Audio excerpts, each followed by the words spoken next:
For my daughter's 7th birthday, my parents mailed her a pink dress as a present. She looked happy at first, but then went still. "What's this, Mommy?" I took a closer look, and my hands began trembling. I didn't cry. I took action. The next morning, my parents were ringing nonstop. Imagine your child's eyes lighting up over the perfect birthday gift, only to find a chilling, secret message hidden inside, designed to turn them against you. That's exactly what my parents did to my 7-year-old daughter, and it utterly broke me. But it also sparked a battle I never thought I'd fight, and a freedom I never knew I deserved. My name is Stephanie. I'm 34, and life as a single mom to my daughter, Harper, was never what I'd envisioned. After Craig and I split up 3 years ago, I poured every ounce of myself into creating a stable, loving sanctuary for her. Our small 2-bedroom apartment became our haven, filled with messy finger paintings, giggles, and movie nights with homemade popcorn. I worked remotely as a graphic designer, which meant I could always be there for school pickups and unexpected fevers. Even if the financial strain was a constant, quiet hum in the background. My relationship with my parents, Gerald and Diane Patterson, had always been complicated. Growing up in their perfect Connecticut suburban home meant rigid expectations, and a kind of love that always felt conditional. Every achievement, no matter how big, was met with criticism about how it could have been better. Every mistake was meticulously documented, ready to be brought up years later. My father, a banking executive, ran our house with the same cold, ruthless precision he used in his business. My mother, a former beauty queen turned country club socialite, was a master of the backhanded compliment, all wrapped up in a veneer of public perfection. I still remember my father after I won first place at the science fair. "Stephanie, you're Project 1, but imagine if you had started earlier instead of procrastinating. You might have been selected for the state competition." His voice was flat with disappointment, even in my moment of success. And my mother, straightening my collar before church. "That dress looks lovely on you, dear. It really helps minimize your problem areas. You learn quickly not to expect unconditional validation when that's your normal." Then I met Craig in college. He was everything my parents despised, artistic, spontaneous, from a working-class family in Nevada. But he made me laugh. He saw me. He encouraged my dreams, and for the first time, I felt truly alive. My father's pronouncement at our first holiday dinner together still echoes. He will never provide the life you deserve. My mother, ever practical, slid a law school brochure across the table. "Artists starve, Stephanie. You need security." Despite their objections, Craig and I eloped. My parents attended our small ceremony with tight, practiced smiles and designer clothes. Their wedding gift? A check, folded inside a card that simply read, "For when reality sets in, I should have seen it as the dark prophecy it was." They were right about some things. Craig struggled with commitment to a steady job, always chasing his next big artistic inspiration. The practical details of life, bills, doctor's appointments, increasingly fell to me. But what truly ended our marriage wasn't his career choices. It was his infidelity with a gallery owner. When I called my mother, sobbing after signing the divorce papers, her only words were, "We told you so." For Harper's sake, I maintained minimal contact. Obligatory phone calls, dutiful Christmas cards, and rare visits where my mother would subtly dissect my parenting while my father dissected my finances. Harper barely knew them beyond the expensive, impersonal gifts they occasionally sent, always accompanied by comments about how they could provide so much more if only I would come to my senses and move closer to them. As Harper's 7th birthday approached in early May, she was practically vibrating with excitement. Her guest list changed daily, as did her cake-flavored desires. Chocolate with strawberry filling. No, vanilla with rainbow sprinkles. "Wait, can we have both?" she'd ask, her gap-toothed smile impossible to resist. We settled on a small party at the local park, unicorn decorations, and a custom cake I'd saved for months to afford. The day before her actual birthday, a delivery truck pulled up to our apartment. "Special delivery for Harper Patterson," the driver announced, carrying a large silver-wrapped box. I already knew who it was from. Harper came running, eyes wide. "Is it for me, Mommy? Is it a present?" "Yes, sweetie," I said, my stomach doing a little flip. It looks like Grandma and Grandpa sent you something. Harper's eyes widened further. My parents rarely did more than a card with a $20 bill. Last year, they'd forgotten completely. Can I open it now, please? She begged, bouncing on her toes. I hesitated. Their sudden interest made me uneasy, but Harper's joy was infectious. Okay, but let me grab the camera first, so we can send them a thank you video. As I retrieved my phone, I desperately tried to quiet the suspicions bubbling inside me. Maybe this was it. Maybe they were finally making a genuine effort to be part of Harper's life. Maybe turning 60 last month had softened my father. I wanted to believe the best, for Harper's sake. Little did I know, this seemingly innocent gift was a Trojan horse. It would shatter our world and force me to confront the toxic patterns I had spent a lifetime trying to escape. Our living room was bathed in golden afternoon light as Harper settled on the floor with a large silver box. I positioned my phone, ready to capture her pure, unadulterated joy. Okay, birthday girl, go ahead and open it. I encouraged, pushing my lingering concerns to the back of my mind. Harper attacked the wrapping with all the fierce enthusiasm only a soon-to-be 7-year-old can muster. Silver paper flew everywhere, revealing a crisp white box with a gold-embossed logo from Bel Aim, an exclusive children's boutique I could never afford. It's so fancy, Harper exclaimed, carefully lifting the lid. Inside, nestled in layers of tissue paper, was the dress. Not just any dress, but the kind you see in children's fashion magazines, worn by celebrity kids.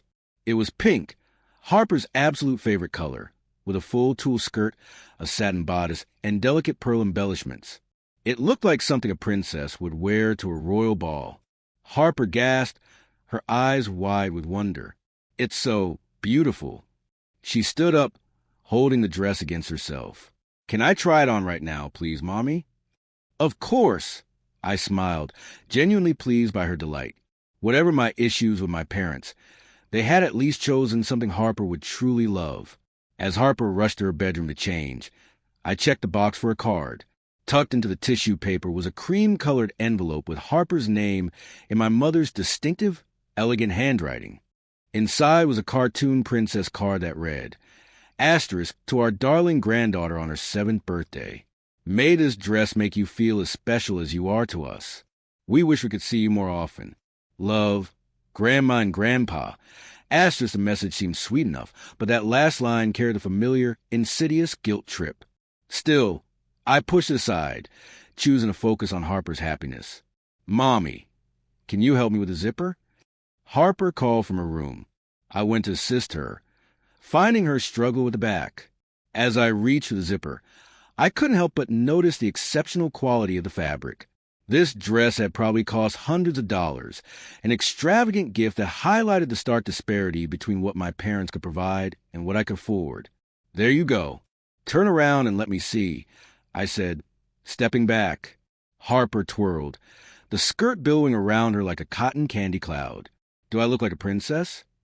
Absolutely, I replied, my voice thick with genuine emotion. The most beautiful princess in all the land.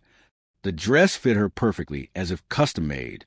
But as Harper continued to admire herself in the mirror, her expression suddenly changed. Her brow furrowed, and she reached toward the inside of the collar. "What is this, Mommy?" she whispered, her voice dropping to an almost inaudible tone. "What is what, sweetie?" I moved closer, my heart instantly clenching with a vague sense of dread. Harper's tiny fingers were touching something scratchy inside the collar. There's something scratchy here. I peered at where she was pointing and saw it. A tiny piece of paper, sewn into the seam, almost invisible unless you were actively looking for it. Carefully, I extracted it, my fingers fumbling, and unfolded the small note. It was written in my mother's elegant script. Asterisk Harper, ask your mother why she keeps you from your real family. We could give you so much more. Asterisk, my stomach dropped like a stone. I quickly crumpled the note in my fist, but Harper's curious eyes had already caught a glimpse. What does it say, Mommy? Why are you making that face? It's just care instructions. I lied, forcing a smile that felt brittle. Why don't you keep looking at how pretty you are while I check the rest of the dress to make sure there are no pins or tags left in it? My voice sounded strange, even in my own ears. As Harper turned back to her reflection, I began a frantic, thorough examination of the dress, my hands shaking violently now. In the hem, I found another hidden note. Asterisk, your mother denies you the advantages we could provide. A better school, ballet lessons, summer in Europe. Asterisk, my hands trembled harder, a cold sweat breaking out on my skin. Inside a decorative pocket, another, asterisk, she failed at her marriage. Don't let her fail you. 2. Asterisk behind a pearl button. Asterisk, we have a college fund for you. Ask why she refuses it. Asterisk, each discovery sent waves of pure nausea through me. The beautiful, innocent dress was a vile Trojan horse, meticulously designed to plant seeds of doubt in Harper's mind about my parenting, about our life together. It was manipulation of the cruelest kind, using an innocent child as a pawn in their twisted game. I must have made some kind of sound, a choked gasp, because Harper turned from the mirror, her face clouding with concern. Mommy, are you okay? I forced myself to breathe, to appear normal. Yes, honey, I just found a loose thread I need to fix before you wear this for your party. Can I keep it on a little longer? She pleaded. Actually, sweetie, I think we should save it for your party. We wouldn't want to get it dirty before then, I suggested, desperate to get that toxic garment off my child. Harper's face fell slightly, but she nodded. Okay, can you help me with the zipper again? As I helped her change back into her regular clothes, I noticed her subdued manner. Is everything all right, Harper? She hesitated, then looked up at me, her innocent eyes filled with a dawning confusion. Mommy, why don't we see Grandma and Grandpa very much? The note said something about real family. My heart shattered into a million pieces.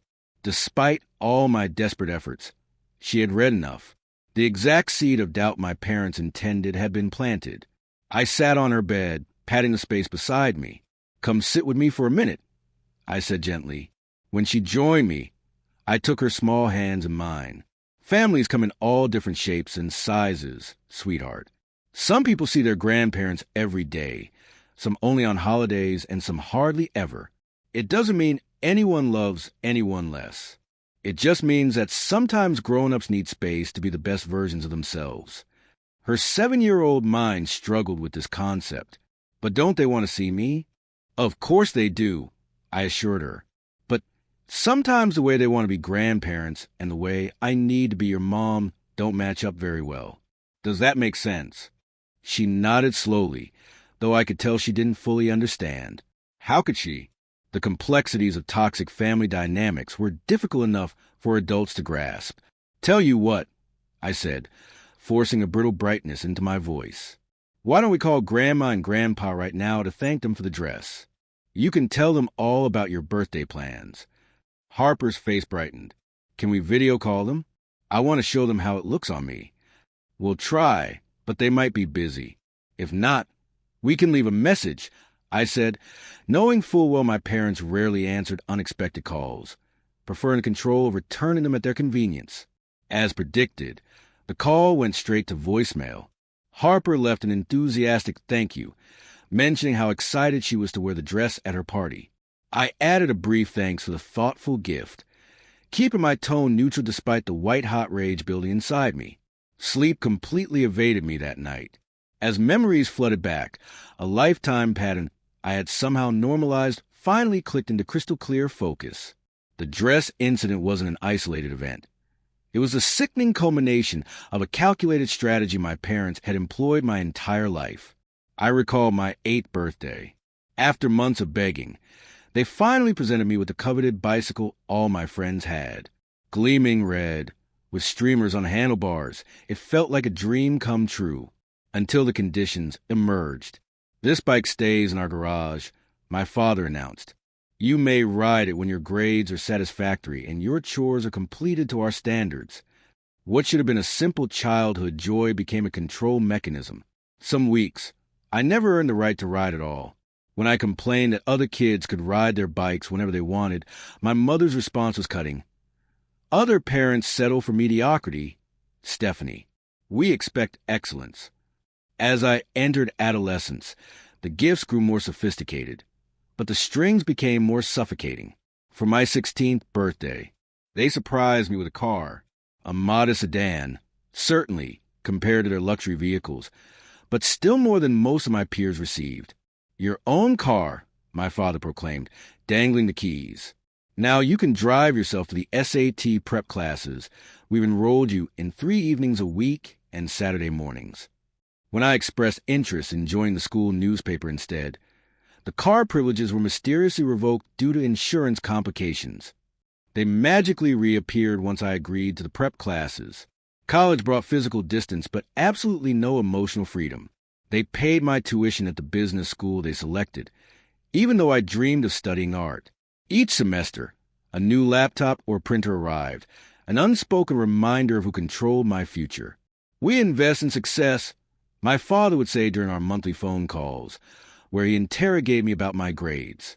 It was my sophomore year that I met Craig in a literature elective, my one fun course. His passion for creating beauty, not wealth, was intoxicating. When he encouraged me to take more art classes, I did so secretly, using money from a campus job to pay for them. The discovery was inevitable. My mother made a surprise visit to campus and found my dorm room filled with canvases and sketches. "Is this what we're paying thousands of dollars for?" she demanded. Finger painting? The next gift was a leather-bound planner, every hour pre-scheduled with business courses, networking events, and career counseling. Inside was a note, "A successful life requires successful planning." I returned it unopened with my own note, "I am changing my major graphic design." It was my first real act of defiance. In response, they reduced my allowance to barely cover my dorm fees, forcing me to work 2 campus jobs while maintaining my course load. By graduation, the pattern was brutally clear. Each gift from my parents was a beautiful Trojan horse, designed to reassert control whenever I strayed from their rigid vision. My wedding to Craig became my ultimate rebellion. After they failed to dissuade me with everything from career statistics about starving artists to private investigator reports on Craig's family, they switched tactics, appearing supportive. "We just want you to be happy," my mother claimed with a practiced smile at our engagement dinner. Their wedding gift was extravagant, a check for $20,000, with a note suggesting we use it as a down payment on a suitable home. When we used it instead to fund Craig's art studio and a modest honeymoon, the temperature dropped significantly. Holiday gifts became passive-aggressive jabs, self-help books on financial management, marriage counseling gift certificates. As Craig's art career struggled, their predictions about our financial instability began to feel prophetic. The strain showed in our marriage, less about money, more about the unbearable pressure to prove my parents wrong. Maybe they were right. Craig said during one particularly heated argument about our budget, "Maybe we were naive." Those words created the first real crack in our foundation. If Craig, who had once been my fiercest ally against their materialism, was wavering, perhaps I had been wrong all along. That gnawing doubt created a distance between us, a space that eventually allowed his affair with the gallery owner, Natalie, to blossom. When our marriage collapsed, my parents didn't just say, "I told you so." They orchestrated what they called a fresh start package, a fully furnished apartment in their city, a job at my father's friend's company, private school enrollment for Harper. All I had to do was admit my failure and return to their sphere of influence. "Think of Harper," my mother urged. "She deserves the best opportunities." But I recognized a familiar pattern. Their help would come with constant surveillance, endless criticism. Harper would become another pawn in their control games. So I declined. I moved us to a different state, found remote work, and began rebuilding our lives on my terms. Their response was cold withdrawal, punctuated by occasional gifts to Harper that always contained subtle digs. A dollhouse for Christmas with miniature furniture like what she could have in a real house. Art supplies with notes about developing marketable skills, unlike her father. I intercepted most of these messages before they reached Harper, desperate to preserve her innocent relationship with grandparents who sent nice things. I wanted her to be spared the manipulative subtext that had defined my entire childhood, until they went too far, until they planted their poison directly into my daughter's mind with those hidden notes. As dawn broke after my sleepless night, a clarity I had never known settled over me. This pattern would continue indefinitely, endlessly, unless I took definitive action. Just then, my phone vibrated. A text from my mother. Asterisk, did Harper receive our special delivery? We'd love to see her reaction. Asterisk, another arrived moments later. Asterisk, we're thinking of visiting for her birthday tomorrow. We could take her shopping for accessories to match her dress. Asterisk, the audacity was breathtaking. Not only had they weaponized a child's birthday gift, but now they planned to invade our space, uninvited, to further their agenda. My fingers hovered over the keypad, tempted to unleash years of repressed anger. But I set the phone down without responding. This confrontation would not happen on their terms, or through the safe distance of technology. Some reckonings needed to happen face-to-face. As Harper's bedroom door creaked open, her sleepy face appearing, I tucked away my fury behind a bright birthday morning smile. Happy birthday, my big 7-year-old. I called out, arms open for a hug. Today would be about Harper's joy. Tomorrow would be about protection and truth. The dress, with its hidden daggers, had finally shown me what I needed to do, not just for myself, but for my daughter's emotional well-being. As we shared birthday pancakes shaped like unicorns, my phone continued to vibrate with calls and messages from my parents. I silenced it, focusing instead on Harper's delight as she opened the art set and books I'd carefully selected for her. Unlike the expensive dress, these gifts came with only one string attached: unconditional love. After tucking an exhausted Harper into bed that night, I returned to the living room and laid the pink dress across my kitchen table. Though I'd removed all the hidden notes, their cruel messages still seemed to radiate from the fabric. My parents had called 17 times throughout the day, escalating from casual inquiries about the gift to increasingly demanding messages about our lack of gratitude. We spent a fortune on that dress. The least you could do is acknowledge it properly, my father's most recent voicemail growled. Sitting at the table with a cup of tea long gone cold, I opened my laptop and typed emotional manipulation through gifts into the search bar. For the next 3 hours, I devoured article after article about narcissistic parenting, psychological control tactics, and the concept of gifts with strings attached. The terminology was new, but the patterns described were painfully familiar. One phrase in particular resonated deep in my core. The gift is not a gift if it comes with obligation. At 1 a.m., I called Jessica, my closest friend, who had witnessed so much of my struggle over the years. Despite the hour, she answered on the third ring. "Steph, is everything okay?" I poured out the whole story, my voice shaking as I described finding the hidden notes and Harper's innocent confusion. Those manipulative monsters. Jessica hissed when I finished. "Please tell me you're not letting Harper wear that dress tomorrow. She has her heart set on it." I removed all the notes. But that's not the point. They're escalating, Jess, threatening to show up unannounced, trying to poison Harper against me. I don't know what to do. Jessica's response was immediate, unwavering. "You need to cut them off completely." "They're still her grandparents," I protested, voicing the conflict that had kept me tethered to them despite everything. "No, Steph," she countered, her voice firm. "Grandparents don't try to turn children against their parents. That's not love. That's warfare." Her words cut through my lingering doubt like a surgeon's scalpel. She was right. What my parents had done went beyond mere criticism or controlling behavior.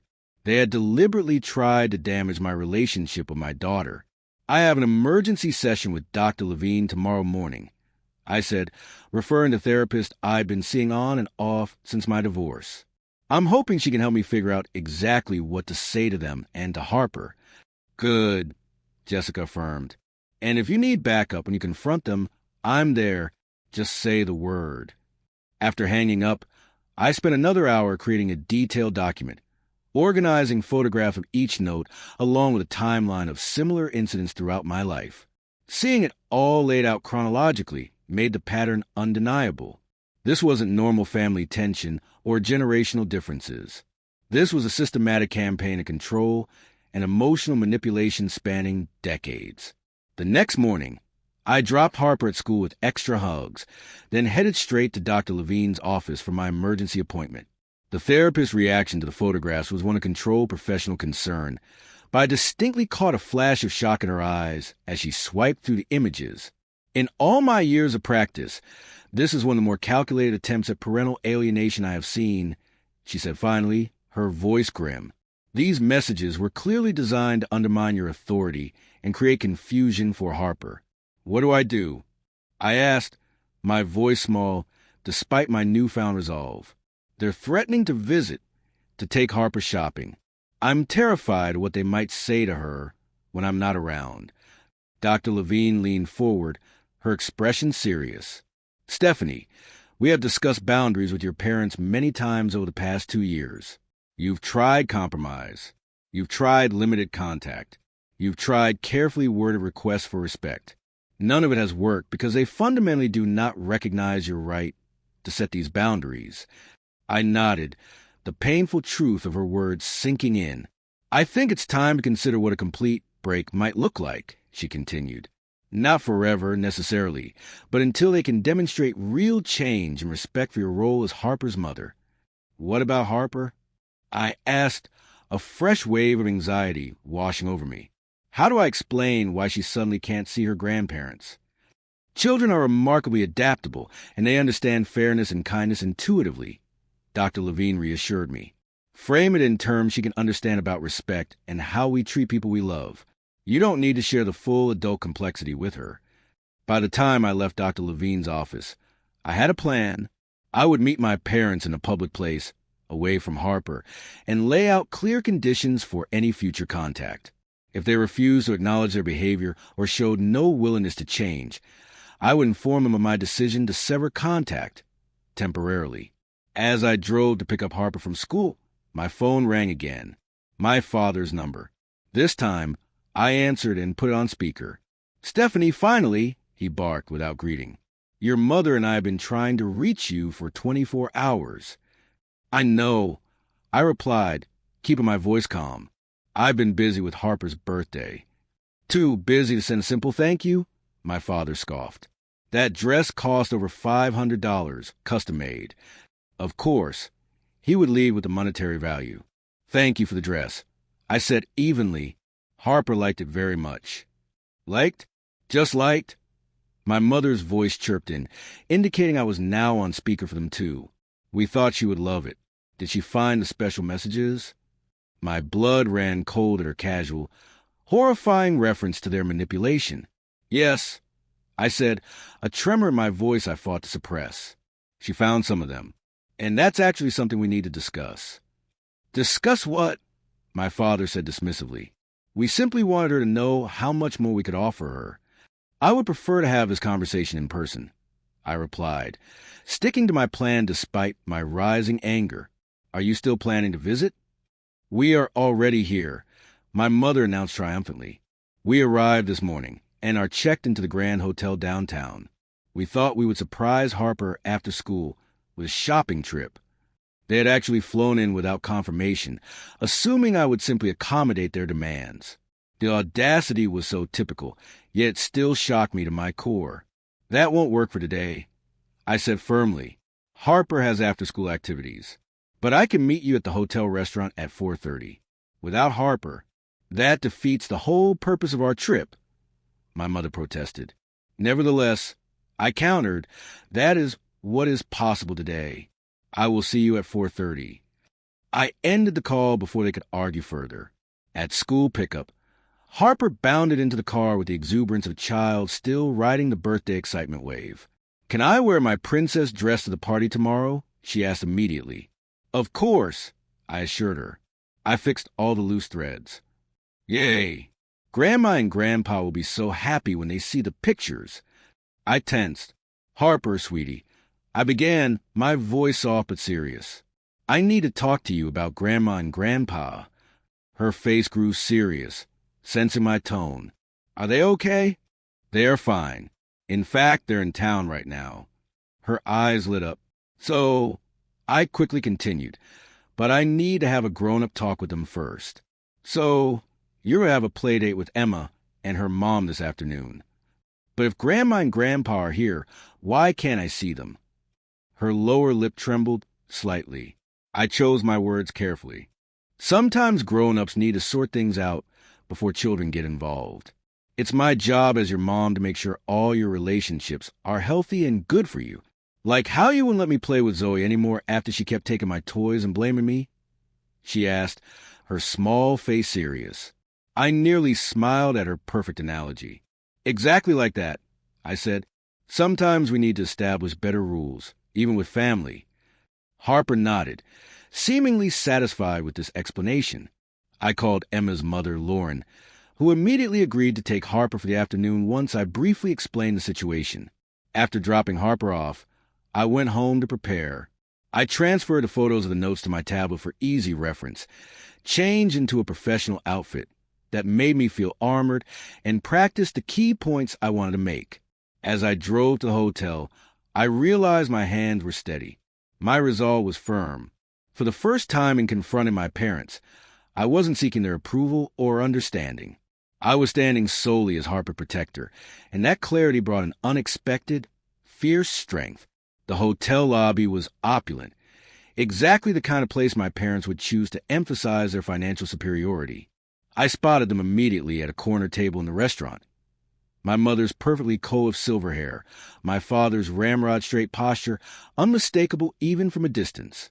Taking a deep breath, I walked toward them, ready to fight the most important battle of my life.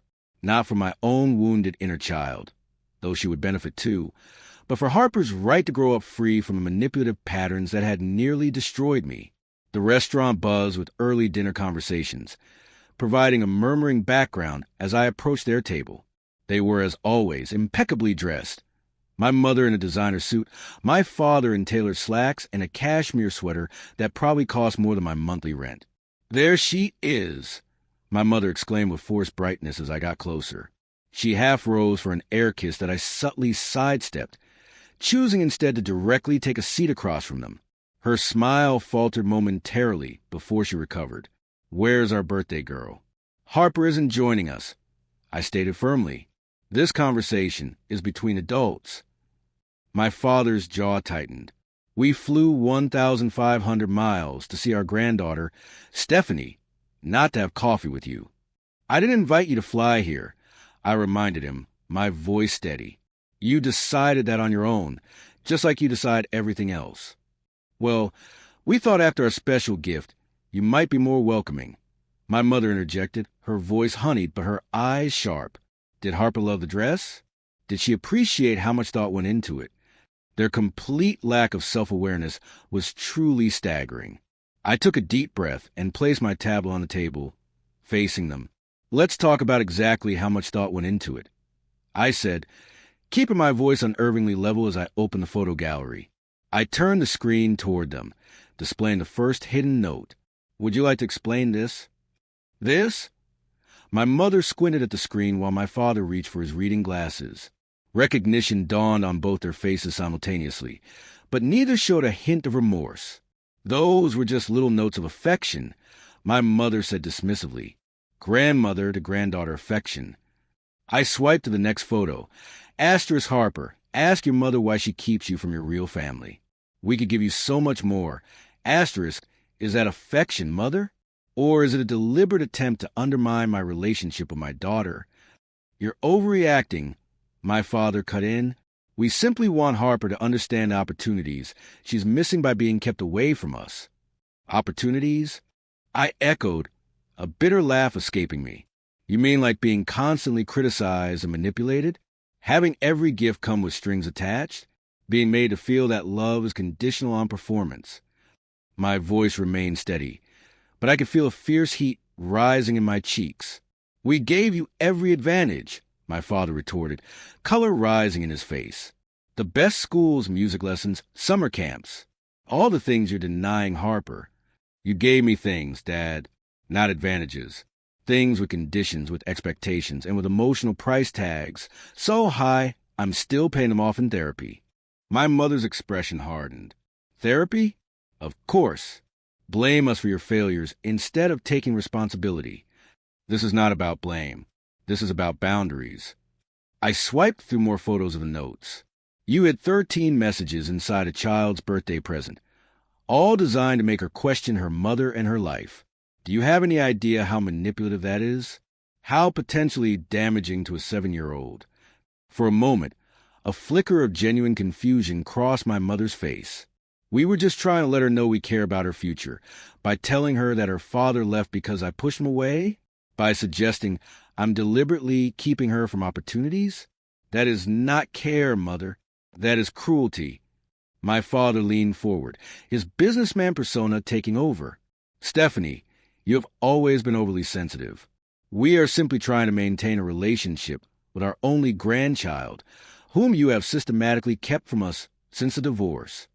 I have kept healthy boundaries, I corrected, which you consistently ignore or stomp across. This time you went too far. Too far? My father scoffed. What exactly do you think we did wrong? We sent a beautiful gift to our granddaughter. A gift is freely given, I replied. What you sent was a weapon, designed to create division between me and Harper, and it is just the latest in a lifelong pattern. My mother's face registered genuine surprise. Pattern? What pattern? Every gift you have ever given me came with control attached, I stated, my voice unwavering. The bike I could only ride when I earned the privilege. The car that was really just transportation to the classes you chose for me. The wedding check that you expected to dictate how we lived. And now these notes to Harper. It has always been about control, not love. A waiter approached, sensing the tension, and quickly retreated without taking an order. My father used the interruption to collect himself. This is absurd.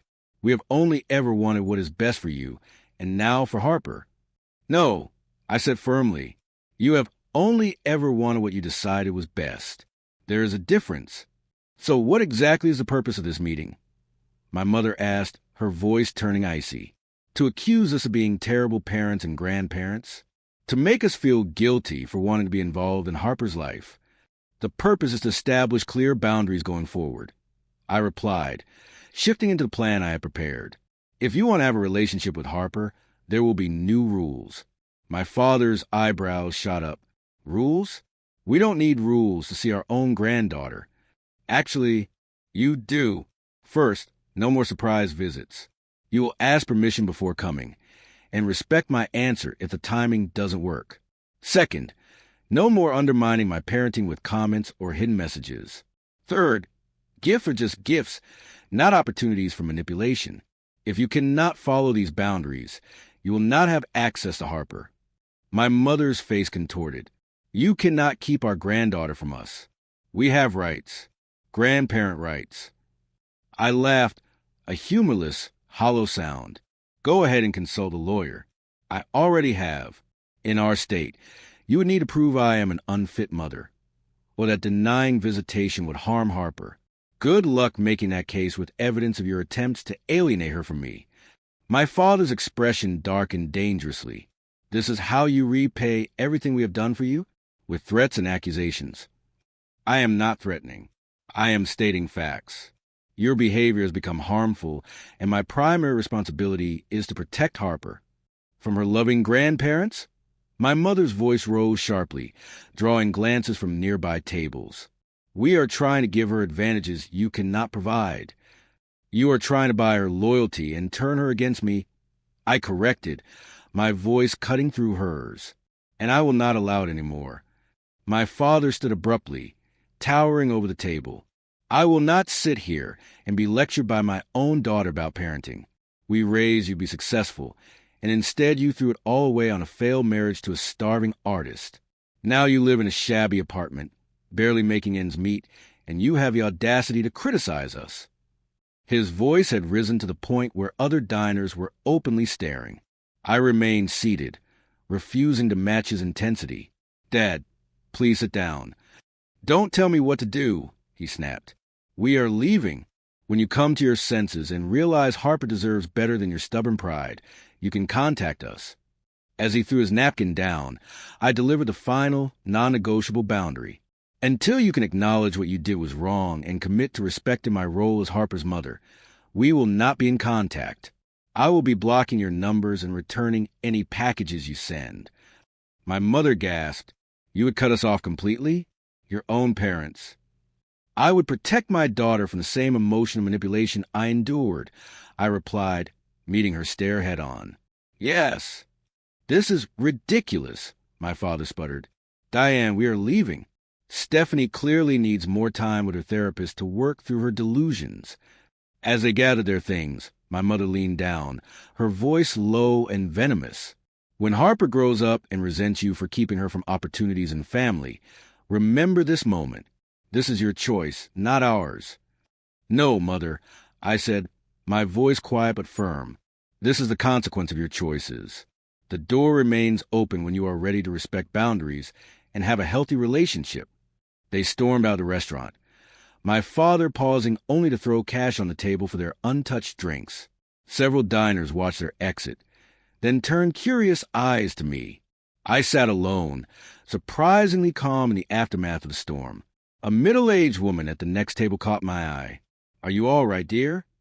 I nodded, gathering my tablet. Yes, for the first time in a long time, I think I really am. As I drove to pick up Harper from her playdate, I rehearsed how to explain the situation in age-appropriate terms. There would be questions, confusion, perhaps even tears.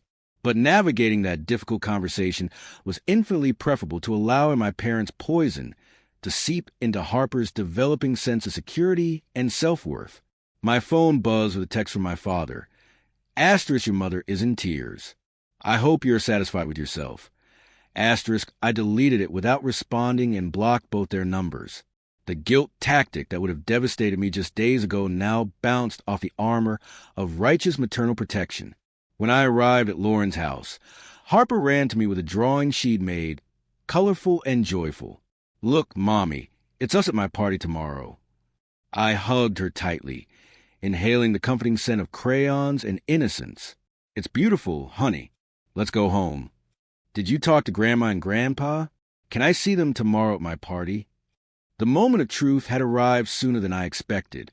I knelt to her level in Lauren's entryway. Sweetie, Grandma and Grandpa had to go home early. They won't be at your party. Her face fell.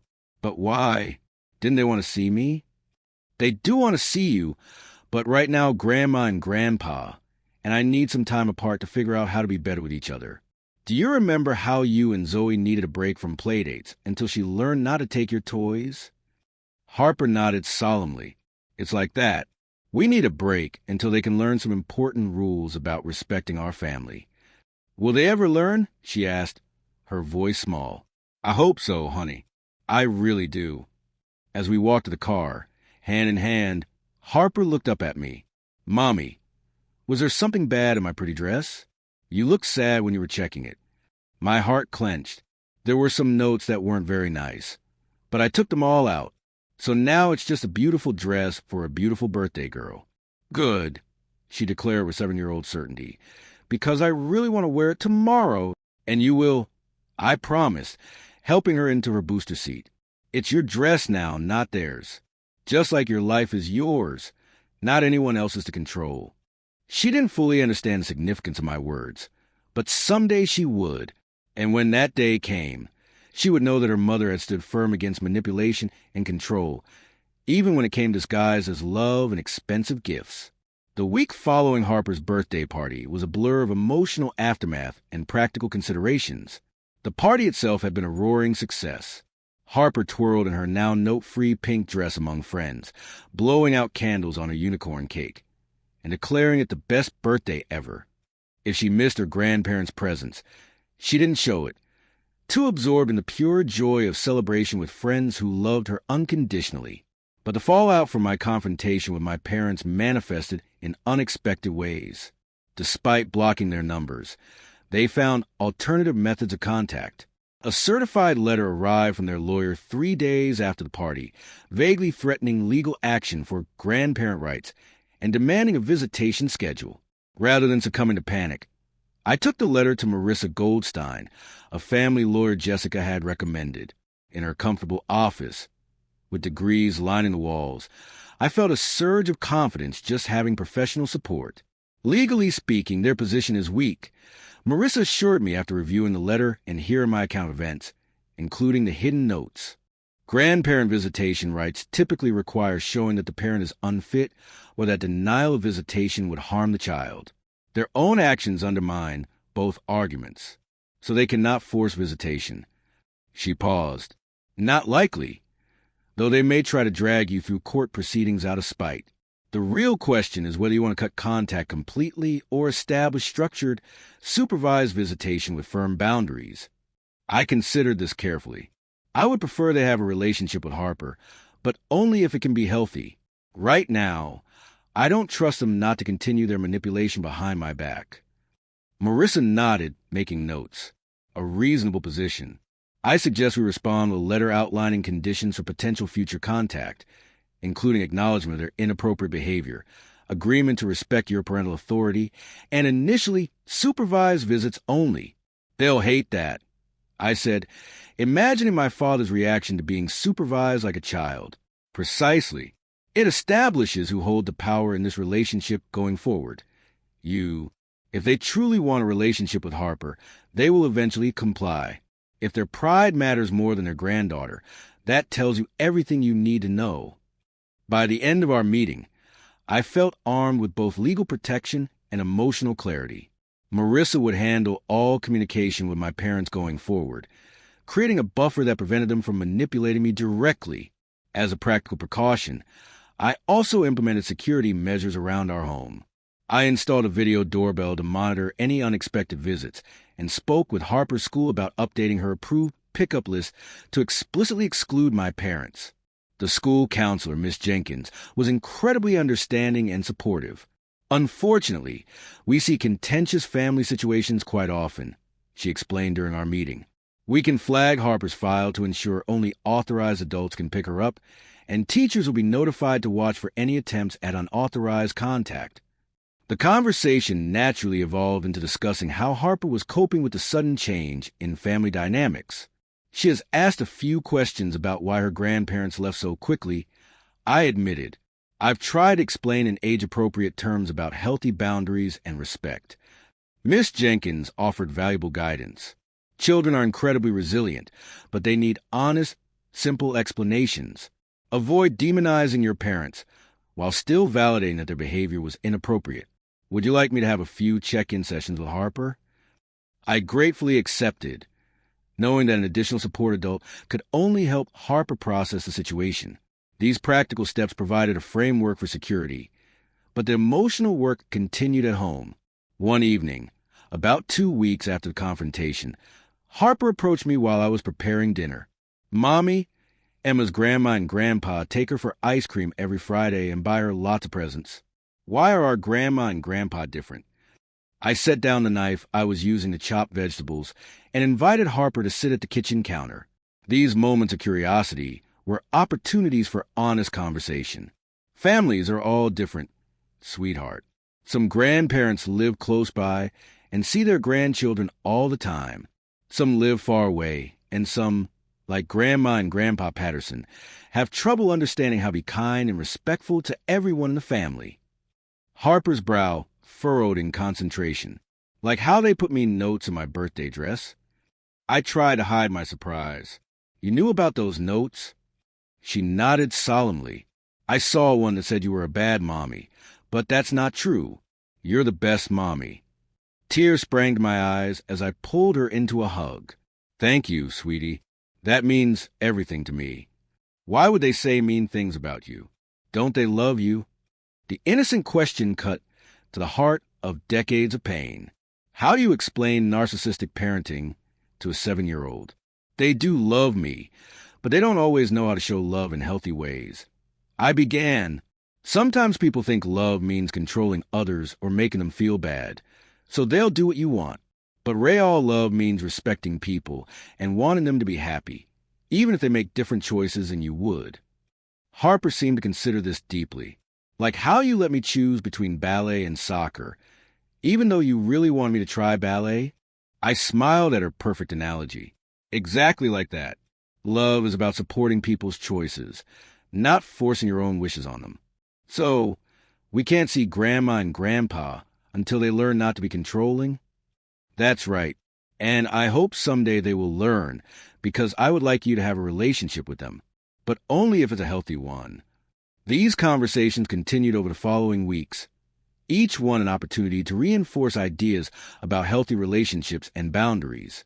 Meanwhile, I work through my own complex emotions in weekly sessions with Dr. Levine.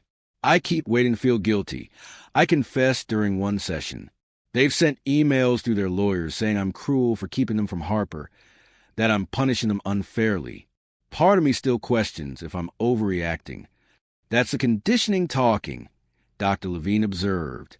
You were raised to prioritize their feelings over your own, to doubt your perceptions when they conflicted with theirs. Breaking that pattern is hard work, but it feels different now, I said, a fierce conviction in my voice. When I think about those notes they hid for Harper to find, I don't feel guilt. I feel righteous anger. Dr. Levine smiled. That's progress. Anger can be healthy when it motivates protection of ourselves and those we love. You are not cutting them off to punish them.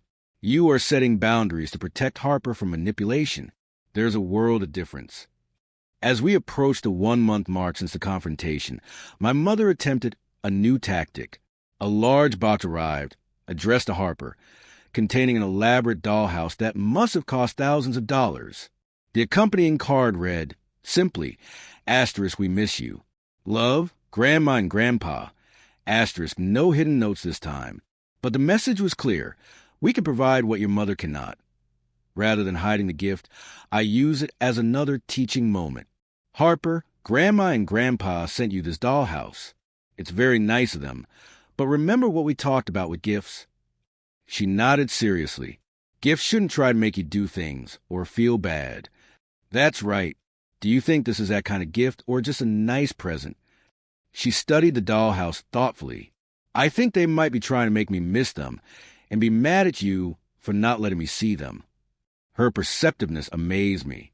At 7, she was already developing an awareness of manipulation that had taken me decades to recognize. What do you think we should do? I asked, can we keep it?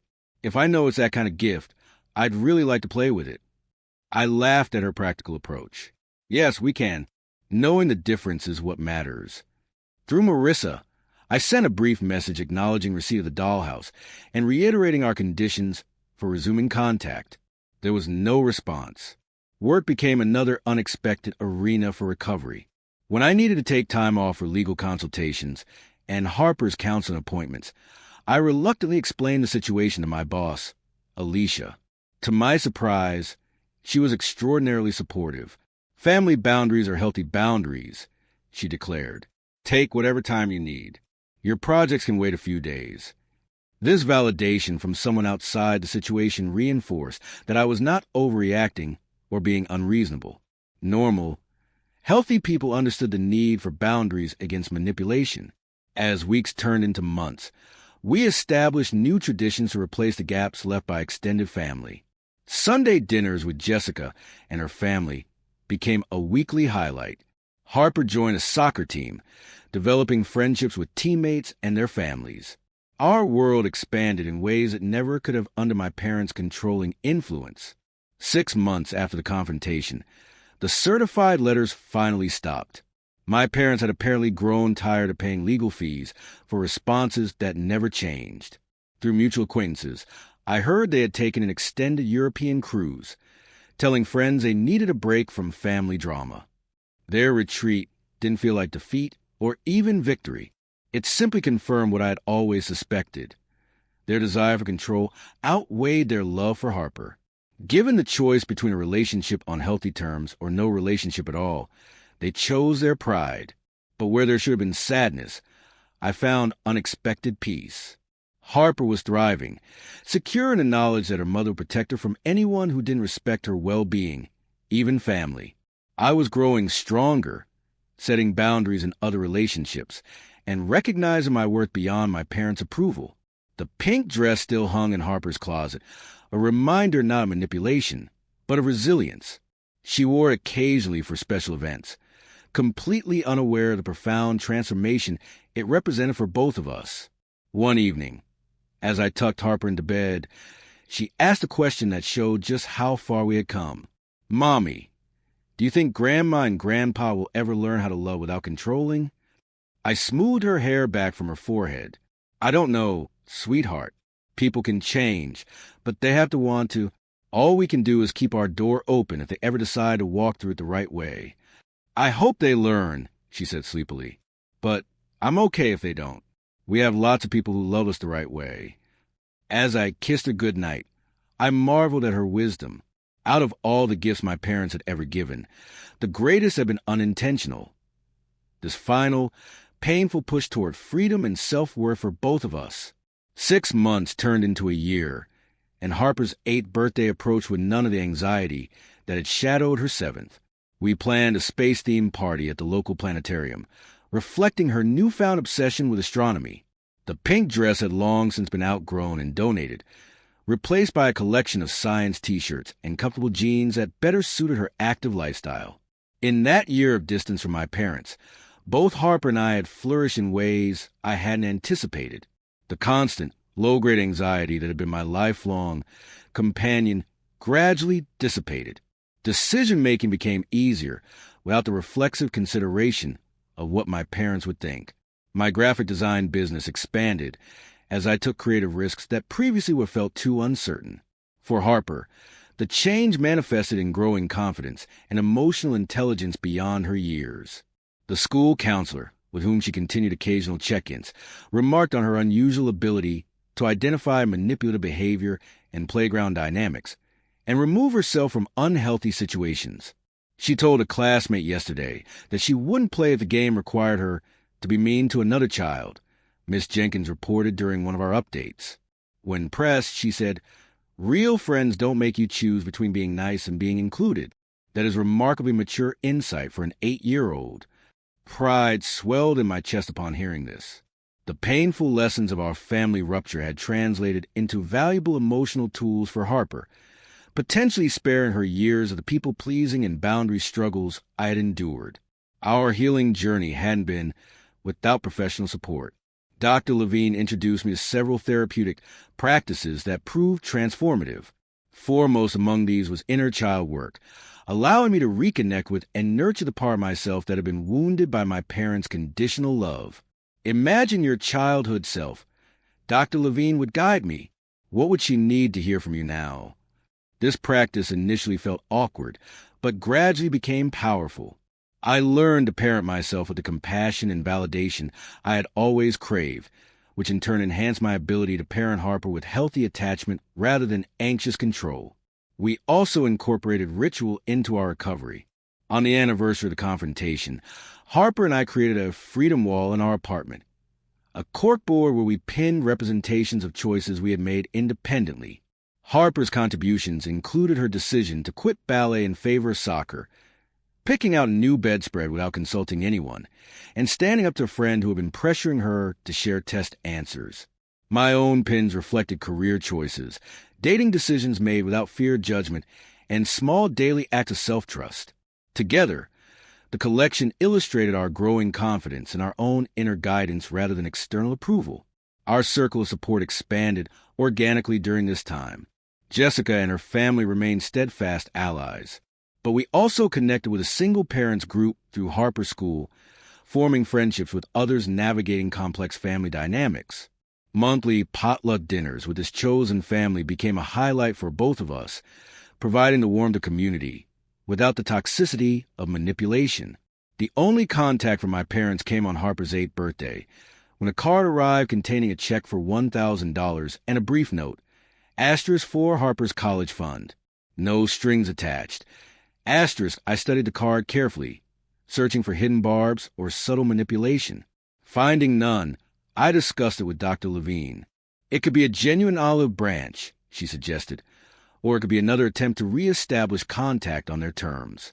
The question is, what feels right to you? After careful consideration, I deposited the check in Harper's college account, but sent only a brief acknowledgement through Marissa rather than opening direct communication. It was a small step, neither rejecting their gesture nor rushing back into potentially harmful dynamics. One unexpected area of growth emerged in my dating life. Prior to the confrontation with my parents, I had avoided serious relationships since my divorce, unconsciously fearing I would replicate the unhealthy patterns I had grown up with. With new awareness of these patterns, I cautiously began dating again, now able to identify red flags that previously would have seemed normal. 3 months into a promising relationship with Mark, a landscape architect I met through a client, he made a comment about my outfit that carried a hint of the criticism I had grown up with. Rather than ignoring it or doubting my perception, I addressed it directly. That comment felt critical in a way that made me uncomfortable. I told him, I need you to understand that I am sensitive to that type of communication because of my history. His response told me everything I needed to know about his potential as a partner. Instead of defensiveness, he showed genuine concern, apologized, and asked thoughtful questions about how to communicate better. This healthy response to boundary setting was so foreign to my experience that I actually cried afterward, overwhelmed by the contrast with my parents' reactions to similar conversations. As Harper's birthday party approached, Mark asked if he could attend, having met Harper several times during casual outings. I'd like that, I said, but I want to be clear that we're still getting to know each other, and Harper's emotional well-being comes first.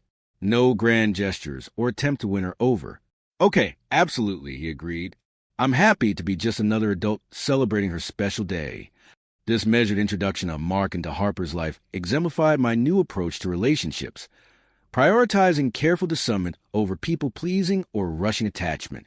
The birthday celebration itself was joyful chaos, with 12 children exploring the planetarium exhibits before gathering for cake under a dome of projected stars. Harper was in her element, explaining constellations to her friends with infectious enthusiasm. As the party wound down and parents arrived for pickup, I found a quiet moment with Harper near the gift table. Did you have a wonderful birthday, sweetheart? She nodded emphatically. The best ever. She paused and added, and guess what? I didn't even think about Grandma and Grandpa all day. Her innocent observation struck me with its profundity. The absence of my parents, which once would have felt like a painful void to be filled with excuses or explanations, had simply become our normal. Harper was not damaged or deprived by their absence. She was thriving. That evening, after tucking an exhausted but happy Harper into bed, I sat on our small balcony with a cup of tea, reflecting on the journey of the past year. The painful confrontation that had initially seemed like an ending had actually been a beginning, the first step toward authentic living, unconstrained by manipulation and conditional love. The deeper lesson had emerged gradually. True love, whether parental, romantic, or friendly, never requires diminishment of self. It expands rather than contracts, liberates rather than controls, celebrates growth rather than punishing independence. By standing firm against my parents' manipulation, I had not only protected Harper, but had modeled for her the fierce self-respect I hoped she would carry throughout her life. I had also learned that family is defined not by blood, but by healthy attachment. The people who had rallied around us during the past year, who had respected boundaries and offered support without expectation of return, were more truly family than those who shared our DNA but could not honor our autonomy. Most importantly, I had discovered that breaking generational patterns of control and emotional manipulation was not just possible, but necessary. Though painful in the short term, the disruption of toxic dynamics created space for new, healthier patterns to emerge. By refusing to continue the cycle, I had given Harper a different legacy, one of emotional intelligence and clear boundaries. My phone chimed with a text message from Jessica. Asterisk, just checking in. How did the space princess do at her party? Asterisk, I smiled at her thoughtful check-in and replied, Asterisk, amazing day. She's over the moon. Literally. Thank you for everything this year. Asterisk, Jessica's response came quickly. Asterisk, that's what real family does. No thanks needed. Asterisk, as I sat in the quiet evening, watching stars emerge above our small balcony garden, I felt a profound sense of peace. The journey of healing was ongoing, but the hardest part, the initial break from toxic patterns, was behind us. Ahead lay the gradual unfolding of lives built on authenticity, rather than appearance, on genuine connection rather than control. The pink dress with its hidden daggers had been meant to wound, to create division and doubt. Instead, it had become the catalyst for liberation. In trying to tighten their grip, my parents had ultimately lost their hold entirely, freeing Harper and me to discover who we truly were beyond their narrow definitions and expectations. Have you ever had to set difficult boundaries with family members to protect yourself or your children? Tell me what you think in the comments. I really want to know